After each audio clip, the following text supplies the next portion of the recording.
Hello students, तो अपने lecture को आगे बढ़ाते हैं।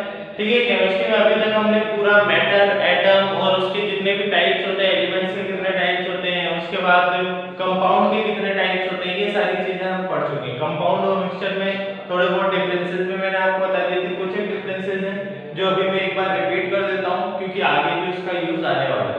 ठीक है, सबसे पहले अगर हम कंपाउंड की बात करें तो एक बेसिक डिफरेंस हमेशा याद रखना कि कंपाउंड की अगर हम बात करते हैं तो वो दो एलिमेंट्स से मिलकर बना हुआ। ठीक है, अगर हम कंपाउंड यौगिक की अगर हम बात करते हैं और दूसरे साइड भी कर लेता हूं मिक्सचर, जिसे हम बोलेंगे मिश्रण। ठीक है, अगर हम कंपाउंड की बात करते हैं यौगिक की, तो दो तत्वों से मिलकर एक तीसरा तत्व बनाया जाता है। ठीक है, अगर मैं बात कर रहा हूँ कार्बन और ऑक्सीजन की, तो इन दोनों को मिलाकर क्या बनाया जाता है, CO2। जबकि मिक्सचर में ऐसा कुछ भी नहीं है। मिक्सचर में कोई भी दो मैटर मिलाकर सॉल्ट प्लस शुगर कर लेते हैं, सॉल्ट प्लस शुगर मिलाकर कोई भी एक नया एलिमेंट, कुछ भी नया बनाया जा सकता है। लेकिन यहाँ का अंतर क्या होता है, अब यहाँ पे अगर मैं देखूंगा तो कार्बन की कुछ प्रॉपर्टीज होती हैं। ठीक है, कुछ गुण होंगे कार्बन के, ऑक्सीजन की भी कुछ प्रॉपर्टीज होंगे, उनके भी कुछ गुण होंगे। लेकिन कार्बन डाइऑक्साइड की जब मैं प्रॉपर्टीज देखूंगा, गुण देखूंगा, तो इन दोनों से क्या होंगे, काफी भिन्न होंगे। बहुत ज्यादा डिफरेंस होगा कार्बन और ऑक्सीजन के प्रॉपर्टीज में और CO2 की प्रॉपर्टीज में। ठीक है, ये होता है कंपाउंड। कंपाउंड की अगर हम बात करते हैं, सेकंड पॉइंट जो है, कार्बन और ऑक्सीजन ये दोनों एक फिक्स्ड रेशियो में मिले हुए हैं। यहाँ पे आपको दिख ही रहा है, कार्बन एक है, सिंगल है, और ऑक्सीजन कितने हैं, दो हैं। तो 1:2 का इनका क्या है, एक फिक्स्ड रेशियो है। अगर मैं इस रेशियो में कोई भी चेंजेस करता हूं तो कार्बन डाइऑक्साइड हमें कभी नहीं मिलेगा। आया समझ में? अब मिक्सचर की बात करते हैं।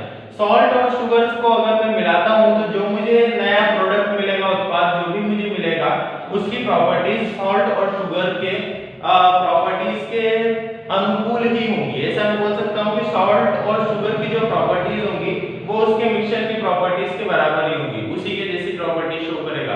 अगर मैं उसको टेस्ट करूंगा तो वो सॉल्ट और शुगर दोनों का टेस्ट आएगा।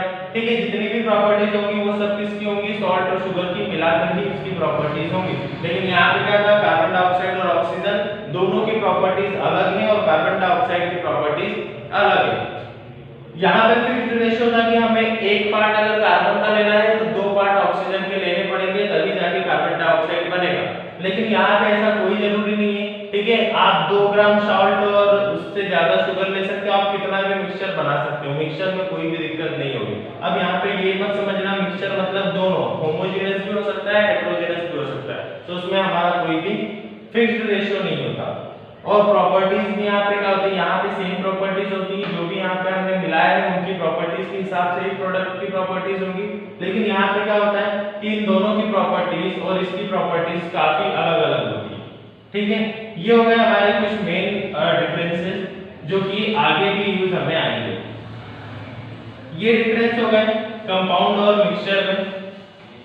अब हम आगे आते हैं, यहाँ पे क्या होता है, हमारा मैटर और कंपाउंड वाला पार्ट यहाँ पे खत्म होता है। ठीक है, अब जो है वो हमें कुछ बेसिक क्वांटिटीज दी हुई है, SI यूनिट्स दी हुई है। तो SI यूनिट्स मेरे हिसाब से मैं आपको फिजिक्स में भी बता चुका हूँ। SI यूनिट्स को हमने बहुत अच्छे से एक्सप्लेन कर लिया था।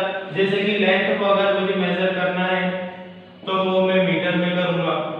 ठीक है, अगर एरिया को मेजर करना है तो मीटर स्क्वायर में करूंगा। कुछ इसी टाइप से हमने बहुत सारी क्या करी थी, इलेक्ट्रिक करंट को अगर मुझे करना है, करंट को अगर मुझे मेजर करना है तो मैं किस में करूंगा, एम्पियर में करूंगा। तो इसी टाइप से बहुत सारी हमने यूनिट्स पढ़ी थी, इनको रीडिफाइन करने का मोटो नहीं है।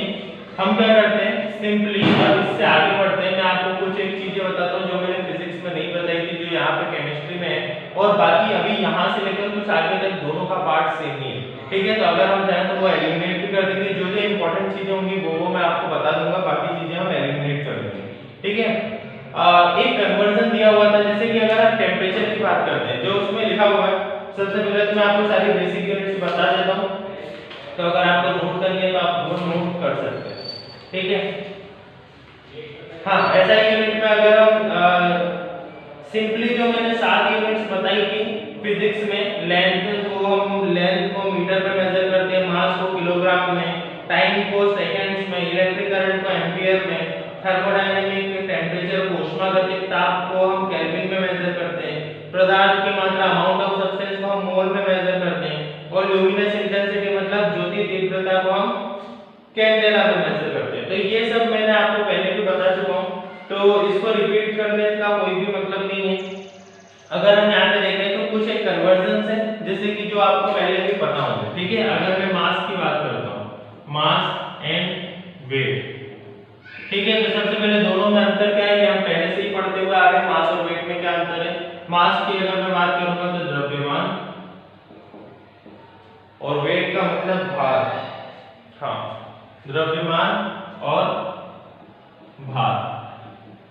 मास और वेट इनको हम मेजर किसमें करते हैं, केजी में मेजर करते हैं। दोनों में डिफरेंस क्या है, तो मास क्या है, टोटल पदार्थ मतलब किसी भी ऑब्जेक्ट में जितने भी नंबर ऑफ मॉलिक्यूल्स हैं उन सबके सब को हम क्या बोलेंगे, मास बोलेंगे, ठीक है। मास जो होता है वो हर जगह, चाहे हम अर्थ पे हो या फिर अर्थ से बाहर कहीं पे भी हो, हर जगह मास की जो वैल्यू होगी वो सेम होगी, ठीक है। क्योंकि नंबर ऑफ मॉलिक्यूल, जितने भी नंबर ऑफ मॉलिक्यूल से मास बना हुआ, जितने भी नंबर ऑफ मॉलिक्यूल से ऑब्जेक्ट बना हुआ है उन सभी के जोड़ को ही हम क्या बोलते हैं, यहाँ पे मास बोलते हैं। वेट क्या बोलेंगे, वेट किस गति से मतलब क्या फोर्स एक्ट कर रहा है इस पे यूनिवर्सली। अब जैसे यहाँ पे ग्रेविटेशनल फोर्स एक्ट करता है, ग्रेविटी की वैल्यू है 10, तो उस हिसाब से इसका कुछ वेट आएगा, ठीक है। अगर मैं कहीं मून पे जाता हूँ, वहां पे अगर ग्रेविटी की वैल्यू कुछ और होगी तो वहां पे वेट इसका कुछ और आएगा। इसीलिए बोला जाता है कि हम अर्थ पे हैं तो हमारा वेट कुछ और है, लेकिन हम कहीं और जाएंगे मतलब किसी अदर प्लेनेट पे जाएंगे या फिर स्पेस में जाएंगे जहाँ पे ग्रेविटी की वैल्यू चेंज हो जाएगी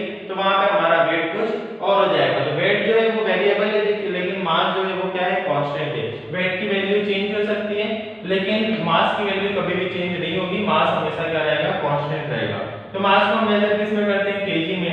अगर मैं कन्वर्जन देखूं तो 1 kg क्या होगा, 1000 ग्राम होगा, ठीक है। तो इस टाइप से मैं इसका कन्वर्जन भी कर सकता हूँ, ग्राम्स में भी मैं इसको कन्वर्ट कर सकता हूँ। लेकिन वहीं अगर मैं बात करता हूँ बड़ी यूनिट्स में कन्वर्जन करना तो 1 क्विंटल इज इक्वल टू क्या होगा, 100 kg होगा। 1 metric ton is equal to क्या होगा, 1000 kg होगा। तो इस तरीके से इसके कई सारे कन्वर्जन होते हैं। मास और वेट के बाद अब हम आते हैं टेम्परेचर पे, ताप पर। तो अगर हम टेम्परेचर को मेजर करेंगे, टेम्परेचर जिसे हम क्या बोलेंगे, ताप। अब अगर हम टेम्परेचर को मेजर करेंगे तो टेम्परेचर को मेजर करने के लिए भी यूनिट्स होती हैं जैसे कि केल्विन, फ़ारेनहाइट,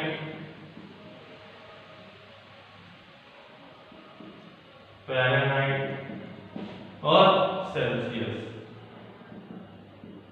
ठीक है। सेल्सियस को हम सेंटीग्रेड भी बोलते हैं। केल्विन, फ़ारेनहाइट और सेल्सियस ये तीन हमारी यूनिट्स हो गई। अगर मैं यहाँ पे कन्वर्जन्स की बात करता हूँ तो जो नॉर्मली दो यूज की जाती है वो है केल्विन और सेल्सियस, जिसमें से ज्यादा यूज की जाती है केल्विन, ये हमारी एसआई यूनिट है, ठीक है। अगर मैं केल्विन और सेल्सियस की बात करता हूँ तो इनका कन्वर्जन कैसे होता है, तो kelvin is equal two degree centigrade plus 273। ये नॉर्मली एक फार्मूला है जिससे हम कन्वर्जन कर सकते हैं। देखो अगर मानते हैं हम कि मुझे 50 डिग्री सेंटीग्रेड का कोई टेम्परेचर दिया हुआ है जिसे मुझे केल्विन में चेंज करना है, तो मैं क्या करूंगा, केल्विन इज इक्वल टू हो जाएगा डिग्री सेंटीग्रेड कितना दिया हुआ है 50, तो यहाँ पे हो गया 50 प्लस 273। आया समझ में, 273 को 50 से आप प्लस कर देना, जो भी आंसर आएगा वो क्या होगा, यहाँ पे केल्विन में उसकी वैल्यू होगी, ठीक है। अब हम आगे बढ़ते हैं, जैसे केल्विन में इसकी वैल्यू क्या हो जाएगी, 103 123, तो यहाँ पे 323 डिग्री केल्विन, ये क्या हो जाएगी, इसकी वैल्यू हो जाएगी। वहीं अगर हम बात कर रहे हैं केल्विन से सेंटीग्रेड में जाने की, तो मान लेता हूँ मैं केल्विन में मेरी वैल्यू क्या है, यही है 323 डिग्री को ही मैं लेता हूँ, 323 डिग्री को केल्विन में, ठीक है। अब इसको मुझे क्या करना है, सेंटीग्रेड में चेंज करना है, तो यही वाला फॉर्मूला मैं लगाता हूँ। फॉर्मूला क्या है, kelvin is equal two degree centigrade plus 273। जहां पे जो वैल्यू है वहां पर रख दो। केल्विन की वैल्यू अभी हमें क्या दे रखी है, 323, तो मैंने लिखा 323 is equal two degree centigrade हमें नहीं पता तो मैं उसको एज इट इज लिख देता हूं और बाकी का ऐसा 273 को मैं इधर भेजता हूं,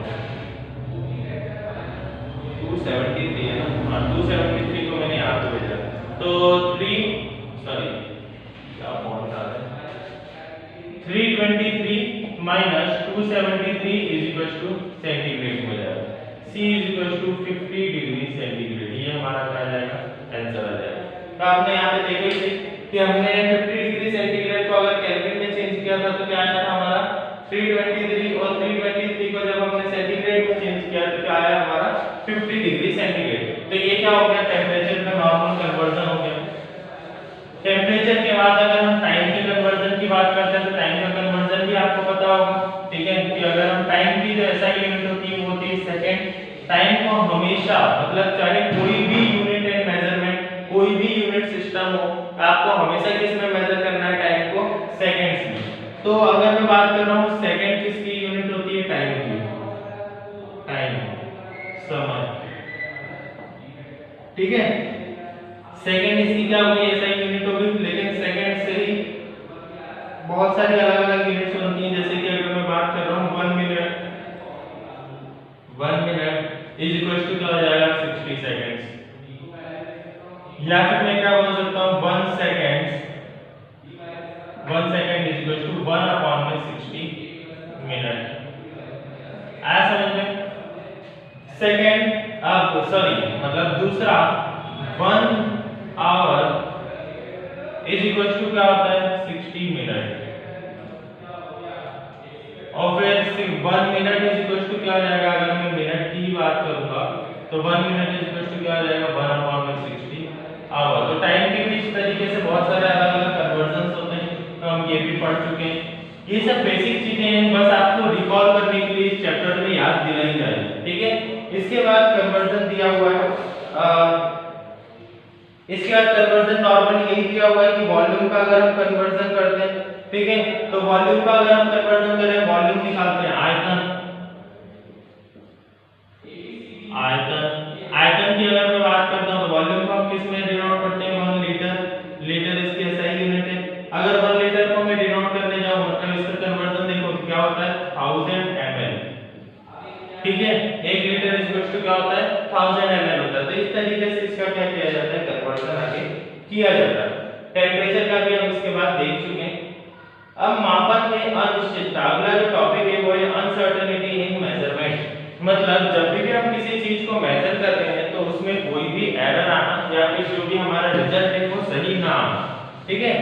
अब मैं आपको पहले बता देता हूं कि ये जो एक्यूरेसी है, ठीक है, एक्यूरेसी क्या होता है, एक्यूरेसी को हम हिंदी में बोलते हैं यथार्थता, एक्यूरेसी या फिर यथार्थता। अब एक्यूरेसी होता क्या है, देखो सिंपली क्या है कि हम फिजिक्स में भी मैं आपको बता चुका हूं, जो अभी हम थर्ड चैप्टर पढ़ रहे हैं उसमें हम एक्यूरेसी और प्रिसिजन की बात हमने की, यथार्थता की बात की और एरर की, हम त्रुटियों की बात कर रहे हैं। तो यहाँ पे भी क्या है, एक्यूरेसी जो होता है वो बेसिकली क्या है कि जो भी आपका रियल मास मतलब रियल जो वैल्यू है और आपकी मेजर्ड वैल्यू जो भी आपने वैल्यू नापी है और जो रियल वैल्यू है, ये दोनों अगर सेम आ जाते हैं तो इसी को बोला जाता है एक्यूरेसी। आया समझ में? सिंपली क्या है, एक्यूरेसी का मतलब जो भी आपने वैल्यू नापी है मतलब मापन करके आपने जो भी वैल्यू निकाली, जैसे कि मैं मानता हूं ये डैश है, इसकी जो लेंथ है वो कितनी है, मैं मान लेता हूं कि अभी 1 मीटर है, ठीक है, इसकी जो लेंथ है वो क्या है 1 मीटर है, करेक्ट, ठीक है, जो भी रियल लेंथ है इसकी वो है 1 मीटर।